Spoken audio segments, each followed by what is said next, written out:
예, 여러분 이 시간에는 척수에 대해서 알아보는 시간 갖도록 하겠습니다. 자, 먼저 이제 척수에서 이렇게 신경들이 빠져나오는데요. 먼저 이제 목신경, 예, 가슴신경, 허리신경, 엉치신경, 예, 꼬리신경 이렇게 나옵니다. 개수로 보면요. 예, 먼저 목신경이 8개, 가슴신경이 12개, 허리신경 5개, 엉치신경 5개, 꼬리신경 하나입니다. 그래 이제 기본적으로 그 뼈의 개수와 거의 동일하게 가죠. 근데 여기서 이제 문제는 뭐냐면 이게 목뼈는 우리가 7개죠. 예, 근데 신경이 하나 더 많네요. 8개니까.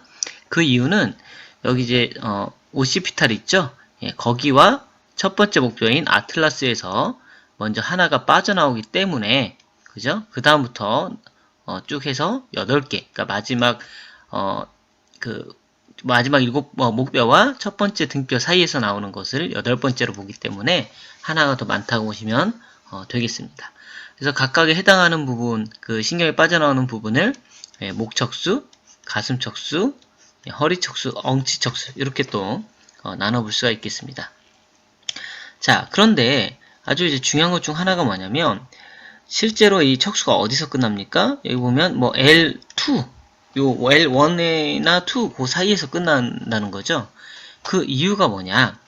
자, 여기 우측을 보시면 먼저 여기 어렸을 때, 즉 이제 뭐 자궁내 3개월, 뭐 어렸을 때도 아니고 아주 이제 아주 작을 그죠? 발생 단계에서 작은 때인데 그때만 해도 이렇게 첫 번째 엉치뼈와 첫 번째 엉치신경이 나오는 위치가 거의 같네요. 근데 출생 당시에는 어때요? 이렇게 좀 내려오다가 점점점 이게 길이가 끌려 내려오다가 성인에서는 그죠? 굉장히 아래쪽까지 점점 밑으로 나온다는 것을 알 수 있죠. 여기 보시면 S1이 이렇게 나오지 않습니까? 자, 그 이유는 뭐냐면 이 신경이 자라나는 그 속도와 뼈가 자라는 속도가 다르기 때문이에요. 이 신경은 우리가 발생에서도 굉장히 빨리 생성이 되고요.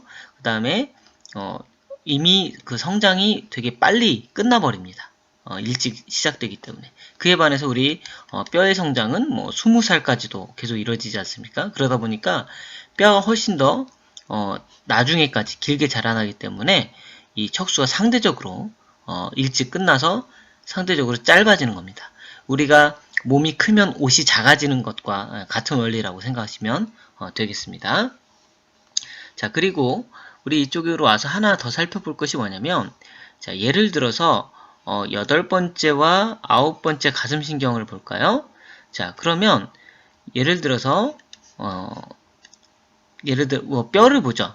7번째 뭐 등뼈, 그죠? 그 다음에 8번째 등뼈. 요 사이에서 이렇게 신경이 나온다면 이건 몇 번일까요? 이거는 7번입니다. 7번 신경이라고 보시면 돼요. 즉, 그 아래쪽으로 그 위에 있는 뼈의 이름을 따라간다고 보시면 됩니다.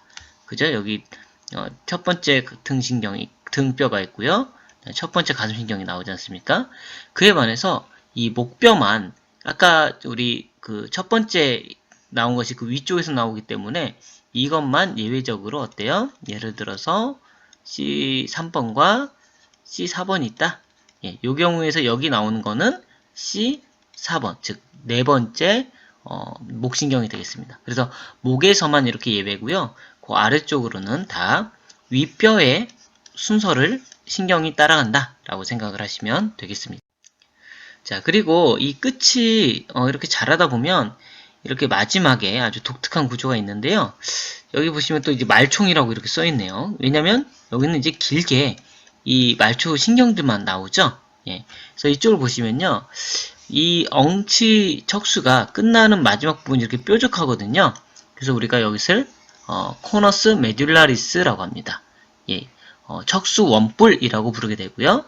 그 다음에 이 머리카락 모양들 이렇게 길게 있는 거, 그죠? 이것이 마치 말꼬리 닮았다고 해서 코다 에퀴나 말총이라고 합니다. 말꼬리. 구용어로는 마미라고도 불렀습니다. 말마자의 꼬리 미자에서. 자, 그 다음에 이 마지막 이 척수 원뿔 끝에 이 마지막으로 긴 이 퇴화된 어떤 그런 흔적 기관이 있어요. 그 우리가 필름 터미널레, 우리가 이제 종말끈이라고 부르게 됩니다. 그래서 명칭까지도 정리를 해보았습니다. 자, 그 다음에 척수 단면을 한번 볼게요. 자, 보시면 이게 척수 단면인데요. 우리가 이제 눈에 정말 확 띄는 것이 이거죠. 가운데 이렇게 H자 모양 또는 뭐 나비 모양의 이런 회색질이 이렇게 있습니다. 이 회색질을 보면요. 이쪽에 어때요? 뒤쪽에 이렇게 뾰족한 부분을 뒷불, 도잘 혼이라고 하고요. 반대쪽 이 앞쪽에 있는 것을 벤트랄 혼, 앞불이라고 얘기합니다. 뭐 배 쪽, 등 쪽이라는 뜻을 갖고 있지만 어쨌든 이렇게 부르고요. 자, 그 다음에 이 뿔들을 기준으로 해서요. 이 뒤쪽 부분, 이 가쪽 부분, 이 앞쪽 부분 이렇게 나눠집니다. 그래서 뒤기둥, 가쪽 섬유기둥, 뭐 앞섬유기둥 이렇게 나누게 되는데요. 그리고 이제 그 뒤쪽으로 중간을 나눈 것을 우리가 뒤정중고랑 포스테리어 메디안 서커스라고 부르고요. 반대쪽 이 앞쪽에 있는 이 틈새를 엔테리어 메디안 피쉬어라고 합니다. 앞 정중 틈새. 실제로 어떤 고랑보다 훨씬 더 넓은 틈을 가지고 있죠. 이런 식으로 우리가 기본적으로 나눠볼 수 있고요. 좀 이제 특별한 거는 여기 보시면 뒤 중간 고랑이라는 게 있죠. 뒤 섬유기둥을 두 개로 나누는 이 고랑이 있습니다.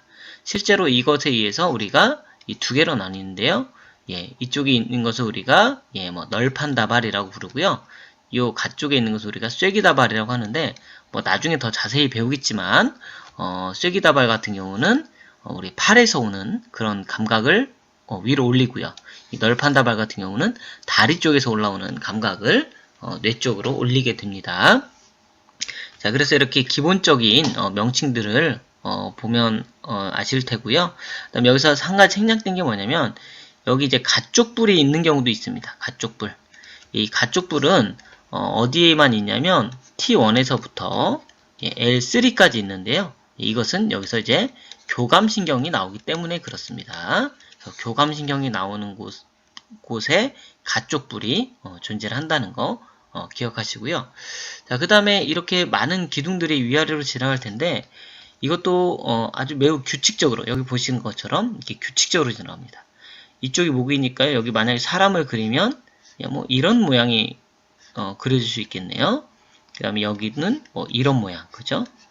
이렇게. 그 다음에 이쪽 같은 경우도 이런 식의 모양이 그려지겠죠? 즉, 여기서 중요한 것은 뭐냐면 굉장히 이 오름로, 내림로들이 아주 규칙적으로, 그 다음에 부위에 상응하게 이렇게 질서정연하게 움직인다는 것을 우리가 알 수가 있습니다. 자, 그리고요. 자, 여기 보면 이제 목척수 부분과요. 허리척수 부분이 이렇게 볼록한 걸 알 수 있어요. 이걸 이제 팽대라고 합니다. 그래서 목팽대, 허리팽대라고 하는데요. 그 이유는 뭐냐면, 자, 목에서는 어디로 가는 신경들이 많이 빠져나오죠? 팔에서 많이 나오고요. 이쪽에서는 다리에서 많이 나옵니다. 그래서 팔이나 다리로 가는 신경들이 많겠죠. 아무래도 다른 곳보다. 그러다 보니까 우리가 차가 많은 곳에서 마치 도로가 넓어지는 것과 같은 그런 현상처럼 이렇게 이 부분이 볼록볼록 이렇게 좀 넓어지는 것을 확인할 수 있습니다. 그리고 그 각각의 단면도 이렇게 잘라보면 굉장히 다른데요. 아까 우리 교감신경이 지나가는 이 가슴척수 이런 데는 이렇게 가쪽 뿔이 있죠? 가쪽 뿔이 이렇게 있다는 것을 알 수가 있고요. 그 다음에 우리가 팔이 이쪽에서 들어와서 올라가죠. 다리가 이쪽에서부터 올라와서 여기 다리에서 올라오는 것과 팔에서 올라오는 건 여기서 겹치겠죠. 그렇기 때문에 이쪽은 뒤기둥이 널판다발과 쐐기다발이 다 있습니다. 그에 반해서 고알 아래쪽은 하나만 있는데요. 이건 이제 널판다발만 존재를 하게 됩니다. 그래서 여기 목에서만 널판다발과 그 다음에 쐐기다발이 모두 존재한다는 것을 알 수가 있습니다. 그래서 각 부위에서 잘랐을 때 모양이랄지 그 다음에 이 백색질, 회색질의 비율이랄지 이런 것들이 많이 실제로 차이가 납니다. 자, 이거 보시면 이거는 이제 렉시드 층판이라고 하는데요. 자, 보시면 자, 로마로 1번부터 10번까지 이렇게 10개로 나눠져 있습니다. 여기 보시면 이제 뭐 어느 부위에서 잘랐느냐에 따라서 이렇게 모양들이 다양하지만 이제 중요한 건 뭐냐면 뭐 비율들도 달라지고 하죠. 자른 곳마다. 근데 중요한 것은 이 각각의 이런 부위들이 실제로 우리가 이 백색질에서도 그죠? 우리가 지나가는 라인들이 다 달랐죠. 기능들이 다 달랐죠. 오름로 내림로가. 그런 것처럼 지금 이 회색질에서는 연접이 일어나는데요. 여기서 연접이 일어나는 그 신경세포들도 연접 부위들이 다 정해져 있습니다. 이렇게. 그래서 연접도 매우 질서정연하게 일어나게 된다라는 것을 우리가 알 수가 있습니다. 렉시드 층파는 이 정도로만 설명을 하겠습니다. 자, 이제 여기 보시면 이제 마지막으로 벨 마장디의 법칙인데요. 자, 보시면 우리 벨 마장디 법칙은 뭐냐면 감각은 뒤로 들어가고 운동은 앞으로 나온다. 이런 아주 기본적인 원리예요.